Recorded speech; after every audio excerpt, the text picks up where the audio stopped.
Okay, I'm attempting this video again because the last time it wasn't very good. Hey guys, I am Starting Point, and today I will be discussing Carrie by Stephen King.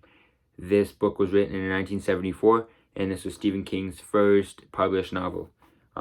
People didn't even know who he was back then, which is a crazy thought to think that people didn't even know who he was. But yeah, Carrie, you got Carrie right here by Stephen King, and it is very short. It is only soft cover is like 290 pages, but the text is really huge. And also the hardback, I think, is like 167 pages. Don't ask me how I know that. I just, I got a good memory sometimes. Yeah, this was Stephen King's first book, and I'm sure that it needs no introduction at all. I think everyone universally knows the plot of this. It is so filled through pop culture, and it is very immediately recognizable with the pig stuff. I won't say in case you haven't read it for now, but the pig stuff, and the telekinetic powers from Carrie, the teenage girl, and the over-religious, abusive mother that she has.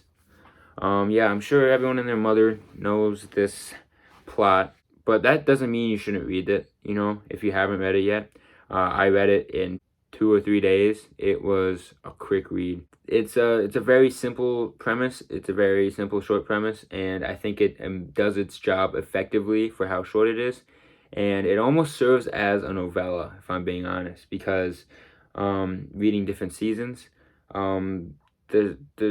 the stories in different seasons are basically the same exact length as Carrie. So you can kind of just chalk this in as a novella almost. Just because it's just due to how big King's books do end up getting. He has 1,000-page books, and then this one's sitting at under 200 or a little over 200, depending on what copy you have. Oops, my voice cracked. You could fit this in as a quick read in between series or in between books of a series. Something that will bridge the gap. I think that's a saying. I think bridge the gap is a saying. I saw this movie when I was probably like 7 or 8. Like, it is a horror movie. What do I call it? A classic, or do I call it a cult classic? I should call it a cult classic. Very popular movie. They made a couple remakes. I didn't really dig the remakes too much. I'm talking about the original 1976 version is the definite version, very faithful to the actual story, and I think it helped effectively put King on the map. As my computer died, so the lighting is a little off. I'll be back. Boom, boom. Let there be light. Oh, I'm gonna do something real quick. I'm gonna test this out for this video. Watch this. Boom, boom. Let there be light, dog. Whoo! But if you don't know how my videos go already, right now is gonna be spoiler-free talk, and then at the very end I'll talk about spoilers. But Carrie is basically just a telekinetic girl who is being kind of abused by the world, abused by her mother, and the world's out to get her, basically, is the thing. She's a social outcast, she's a reject, and she lives in the town of Chamberlain, Maine. I also live in Chamberlain, if you didn't know. You probably don't. But she lives in town, Chamberlain, Maine, and I don't live in that Chamberlain, Maine, but I live in a Chamberlain. You picking up what I'm putting down? Yeah. She just has... This high school is just really cruel and harsh and very... I guess you could say it's realistic. I was about to say unrealistic. I don't know how correct I would be in that. A lot of characters are just one-dimensional, kind of mean-spirited, which does kind of go as a con against the book. There's a lot of characters who are just kind of stuck-up, bratty, rich, snotty kids, which does happen in real life, but I'd like to see more. There are only like 2 redeeming characters who are pretty well fleshed out and pretty likable. But yeah, I thought the mother was really good. I really liked her as the antagonist almost. I can understand, and it helps me empathize with Carrie, to the point where you're rooting for her, obviously.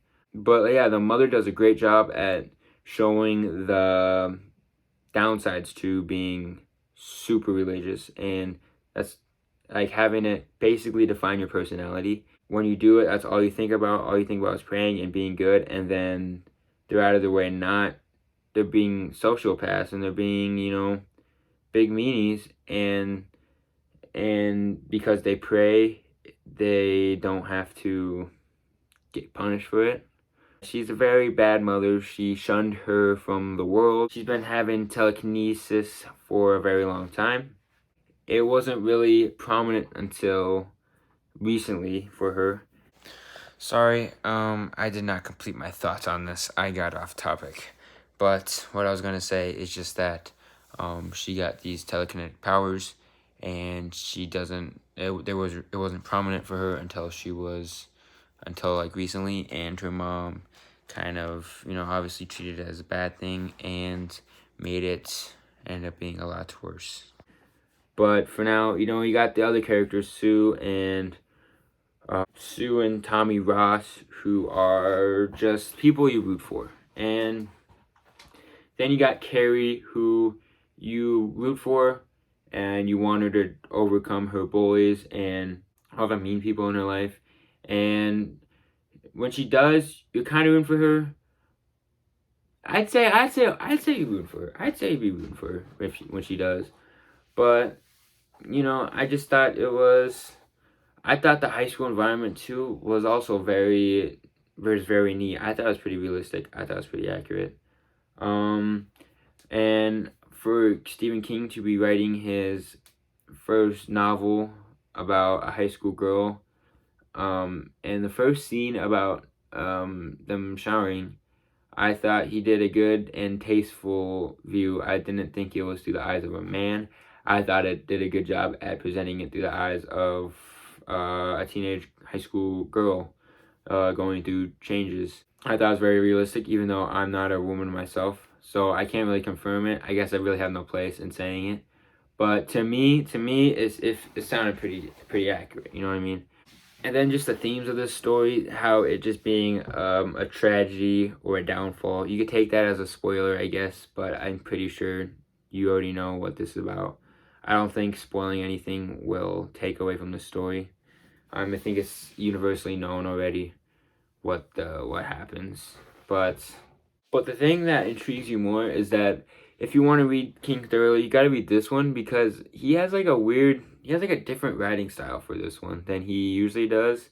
I can't really explain it because I don't really know how I feel about this or what to feel, but I just kind of feel it. You ever get that feeling?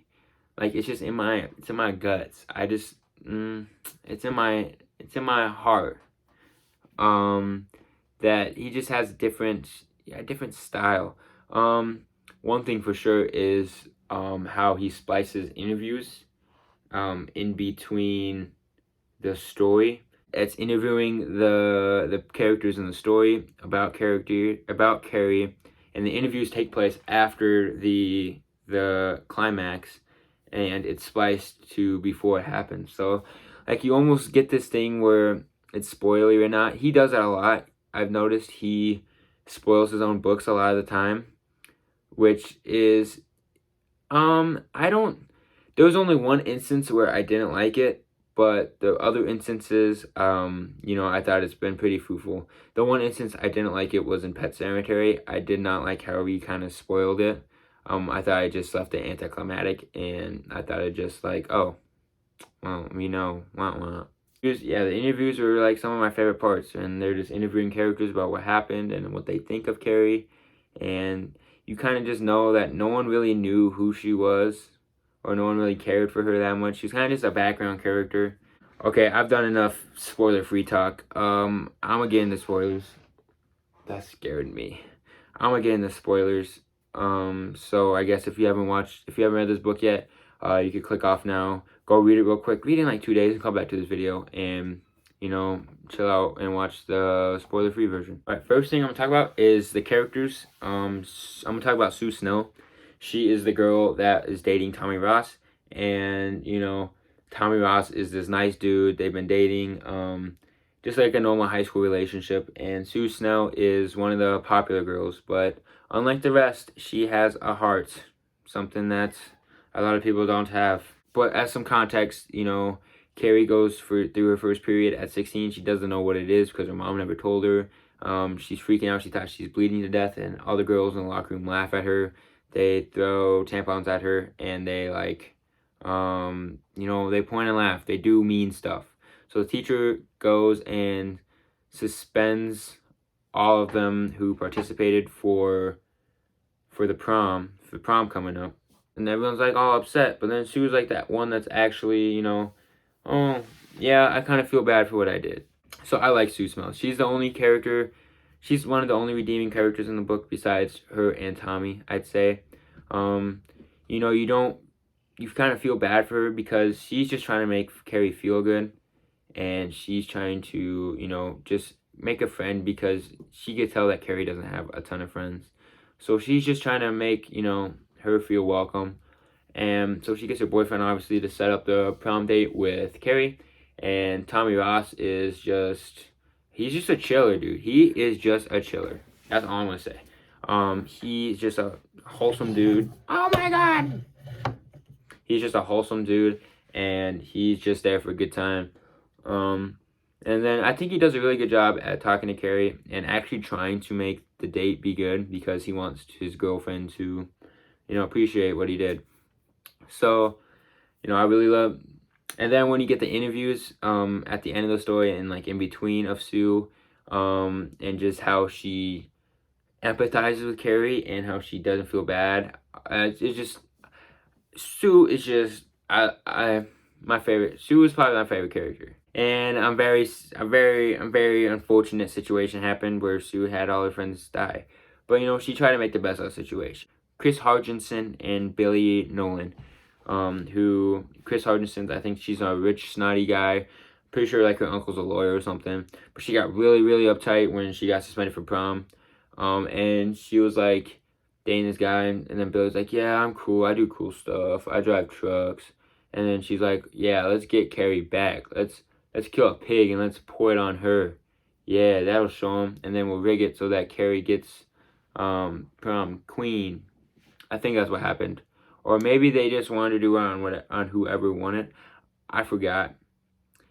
If I'm being honest, it's been probably a month since I read this book. It's a little late video. But I'm trying my best to remember. Chris is the definition of just a one-note bad person who's stuck up always and is always just non-redeemable. And then Billy is just the guy who gets her needs. And I don't even think they're really dating. I think they're kind of just flinging. And then Miss Dejardron is the teacher who sees Carrie in the shower, and she's the one most prominent. She gets an interview. I don't really like her because she is a bad teacher, and she kind of encouraged it almost. And then when it happened, she was like, "What? Homie, you were the one who started the thing." And then she's just not a good teacher. She doesn't really care for Carrie. She agrees with the students most of the time. I guess it's a flaw. You can't really, it's a flaw. You can't really, but when the things go down, you can't see her as a victim because she was really heavy. She was I couldn't help myself but laughing when Carrie got blood spilled on her. You could have restrained your laugh. You could have just, you know what I mean? You could just, like that. You could have just done something like that. So I have no empathy for her. I hope she got everything. I wouldn't go that far. I'm not gonna go that far. I don't even agree with her. I was thinking. But yeah, besides that, there's just a lot of other high schoolers are just forgettable, bland, blah. Carrie's mom, I talked about her just a little bit ago over there. Yeah, there's not a lot of setup though to the book, and then the later half is just prom. And this is my favorite part of the book, is just the wholesomeness between her and Tommy. Tommy's just trying to have a chiller time. And, you know, Carrie makes her own dress. And then everyone's hyping her up, gassing her up. She's getting friends. And then all of a sudden, it's like, hey, we should vote her for prom queen. And then, like, they push with propaganda to make her the queen. And then she finally gets voted queen. She goes up there. She's like, you know, yes, sir. Tommy's chilling. And then the happiness ends. And obviously, everyone knows what happens. The pig blood gets spilled on Carrie. And she's like, ah. But then everyone's, like, laughing at her. And for a long time. And then she, like, trips or something. And then people keep laughing at her. And she was, like, embarrassed. But then, like, Tommy died. Apparently died from just head trauma from a bucket. Like, a bucket, bro? You couldn't take a bucket to the dome, bro? I don't know. I thought Tommy, I don't know, I think Tommy was a little weak sauce right there. I thought he could, I know, me personally, I can withstand a bucket to the dome. But Tommy, he's just not like me. So then Tommy just dies right away, and then Carrie's all like mad, and then she starts just closing the doors, locking it, and then just being the nuisance she is. And then she just goes on this killing spree, and then you got Sue from home, like looking outside and just seeing everyone dead. And you know, it's something like you kind of feel happy for her. You kind of feel happy. I thought that's the wrong way to handle it. Um, Definitely a couple people deserve to die, but not everyone. I think that she could have kept the other ones. You know, she went on a rampage for all the things, and you're just like reading it, watching it unfold, and kind of cringing, like, oh man, bro, you don't gotta do all this. Like, oh. And then she goes to her mom's house, and then she finishes off her stupid little mommy. She finishes off her stupid mom, by just making her heart stop. And you know, I didn't feel bad about the mom dying. I thought that was payback, that was revenge. Actually, I don't know how I felt during the killing scenes, because like some of it did feel pretty good, but some of it was like, okay, you took it a little too far. But you know, she's a nuisance to society right now. She like killed the whole entire town. And then Sue came out, and then Carrie got hurt, and she's walking, and Sue sees her, and they have like this final little talk, and Carrie dies. She dead. It's either that or like life in prison. So you know, you probably prefer to die. She probably prefer to die. But then Sue was talking, like telling her like people say they knew her, but they didn't know. They just switched up after this happened. You know, I was the only one who like actually knew her. Like we were dogs. She was saying it's like this wasn't Carrie's fault. Basically, just advocating for Carrie. But yeah, it's a nice little story of revenge, and I think that's what you can mostly take out of it. And it's no masterpiece, I don't think. That might be a hot take actually. It's no masterpiece, but it is a key moment in King's career. Obviously, it's one of the good starters to start off reading Stephen King, just because it's so short and you just get into it. But I don't think it represents his writing style or anything. But you know, but it's Carrie at the end of the day. You gotta read it. It's Carrie. It's one of the most well-known horror stories, tragedy stories of all time. But I think I discussed everything I wanted to discuss without rambling on too much. Let me know what you think of this book. I don't know what video I'll be making next, because I'm a few books ahead, and I don't know which one intrigues me the most. But I hope I'll get it to you guys next week if possible. If not, then I'm lazy, and then that's on me. That's my fault. But yeah, that is my review. Leave a like, please. Please subscribe. I will be more motivated to post if I get more attraction. You know what I mean? Like a little tisk for task. But yeah, but that's Carrie, and I will be leaving now. So I'll see you guys. Bye.